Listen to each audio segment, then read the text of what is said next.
Ano na Kuya Kim, what's up yo? Well, all day TV once again. So meron tayong i-repair na e-bike.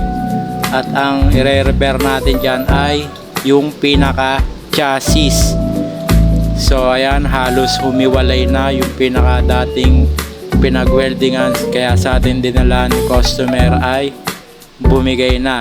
So alam nyo naman yung e-bike ay sobrang nipis na mga bakal niyan, lalo yung mga tubo na nakakabit dyan.